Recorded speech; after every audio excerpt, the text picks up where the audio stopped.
వనపర్తిలో జోరుగా summer special cool drinks అమ్మకాలు జరుగుతున్నాయి. వీటిలో ముఖ్యంగా మనం గాలి సోడా గురించి మాట్లాడుకోవచ్చు. ఈ గాలి సోడిలో చక్కెర వాటర్ పోసి వాటిని బాగా నైట్ మొత్తం కూల్ చేసి పగటిపూట విక్రయిస్తారు. వనపర్తికి చెందిన జహీర్ రోజు దీని ద్వారా విక్రయించి లాభాలు పొందుతున్నాడు. ఇతను గత 10 ఏళ్ళుగా ఇదే వ్యాపారం చేస్తున్నాడు. డైలీ 1000 నుంచి 2000 దాకా అమ్మకాలు జరుగుతాయని, అన్నుపోను 1000 రూపాయల దాకా మిగులుతాయని చెప్తున్నాడు. వేసవిలో తగిలే వెండలకు గాలి సోడా తాగడం ద్వారా బాడీ చల్లబడటంతో పాటు కూల్గా ఉంటుందని ఆయన తెలిపారు.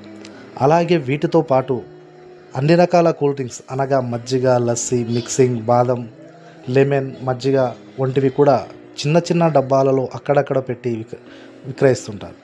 వీటి ద్వారా కూడా డైలీ 1000 నుంచి 2000 దాకా విక్రయాలు జరుగుతాయని, వాటిలో అన్ని పోను 1000 రూపాయల దాకా మిగులుతాయని మల్లికార్జున అనే చిరు వ్యాపారి తెలిపారు. వీటిని సమ్మర్ స్పెషల్గా మాత్రమే విక్రయించడం జరుగుతుందని వారు తెలిపారు. సమ్మర్లో ఉండే గట్టి ఎండలకు ఈ కూల్ డ్రింక్స్ ద్వారా ప్రజలు కొద్దిగా ఉపశమనం పొందుతారని వారు తెలిపారు. 5 సంవత్సరాల నుంచి పని చేస్తున్నా.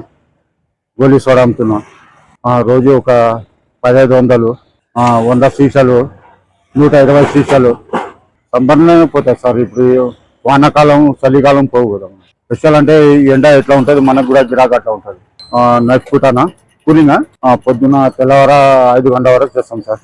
రాత్రి 10 గంటలకు పెడతాము. దీంట్లో చక్కెర నీళ్ళు, గోలీ సోడాకి నీళ్ళు, నిమ్మకాయ, వాటర్ ఫిల్టర్ నీళ్ళు. ఒక్క సీసా వచ్చి 10-15